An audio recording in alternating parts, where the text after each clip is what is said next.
récupère la rondelle éventuellement dans sa zone. Échange avec Savoie.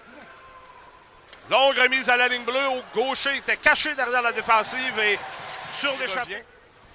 Coughlin à côté. Côté le long de la bande. C'est vers Coursol. Coursol à Filion. Et le beau lancer de... Ça amène seul et qui est mettre à l'épreuve le gardien de but tôt dans l'engagement. C'est fait. Et Belland peut s'amener en attaque. Refile la rondelle à Sean Pearson pour Gauthier. Le tir de Gauthier. Et Belland lancé contre! Julien Belland atteint le plateau des 20 buts cette saison. Voyons voir sur ce deuxième jeu de puissance, parce que là, c'est la supposément deuxième vague. Il y a des gros morceaux sur cette deuxième vague-là. Oui, et le but qui est facilement marqué par Malatesta sur une belle passe de Robida de l'arrière du filet. Alors, c'est la deuxième vague, Michel. Là. Malatesta, Robida et gaucher. Oui, c'est ça. C'est quasiment... On s'en veut quasiment d'appeler ça la deuxième vague. Parce que quand on regarde les marqueurs des remparts, sur la première vague, il y a bien sûr Zachary Bolduc, Théo Rochette qui sont les... Au fil, Roy rejoint par Côté qui lui fait perdre la rondelle. En fait, le tir était... Et le but est marqué par Rochette. Ah, on l'a oublié dans l'enclave, Michel, complètement seul, le numéro 9 des remparts qui s'était isolé, là.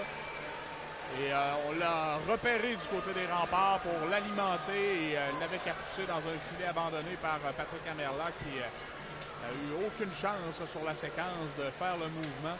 Rochette qui s'est retrouvé là vraiment complètement seul, à peu près à 2 ou 3 pieds devant le cercle de mise en jeu de Amerla. Qui renvoie derrière le but et mauvais bond sur la bande là et c'est Gaucher qui a pu récupérer pour les remparts. Et là, ben, Gaucher va possiblement s'échapper. Est-ce que Jacques pourra le rejoindre? Non.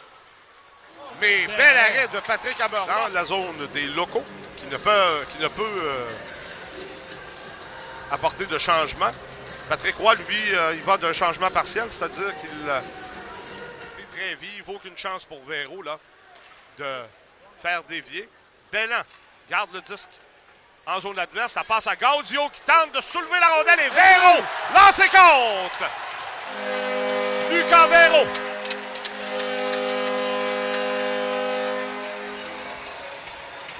Bon travail, Michel, pour amener la rondelle au filet. Et un peu comme sur le but là, de Belland plutôt. Quentin Miller qui donne un retour près de lui. Bas et ça permet à Lucas Véro de s'emparer du disque et la pousser dans un filet des airs. Passe sur la séquence à Alexander Gaudio et à Julien Belland. Le temps du but, 5 minutes 48 secondes. L'attaque des remparts, on se faufile là et le tir et le but. Marqué par Charles Truchon. On a complètement oublié de jouer l'homme là. Alors Truchon, qui est un défenseur, s'est faufilé à travers la défensive. Et après un bon tir du poignard à la glace. Et c'est ça, ça c'est une grande différence entre une équipe de premier rang et une équipe beaucoup plus jeune, Yannick. C'est les plus jeunes marquent un but tout de suite après. Les plus matures vont riposter. Ils le ramènent à la ligne bleue. À Langlois, à Rochette. Rochette pivote devant Gaudio. Rochette lance du poignet et ça a été dévié sûrement là.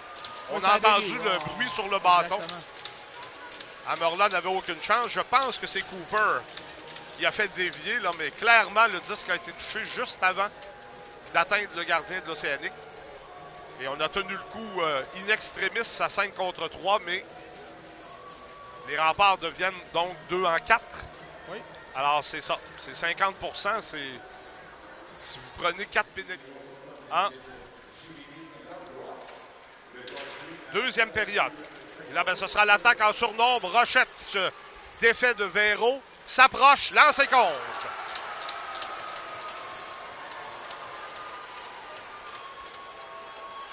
À 17h40, donc 42 secondes après avoir pris devant 4-2, on se donne un troisième but de priorité. Alors que Rochette s'amène en surnombre, prend la bonne décision. Le Maltais a joué la passe, a laissé le lancer à son gardien de but et Rochette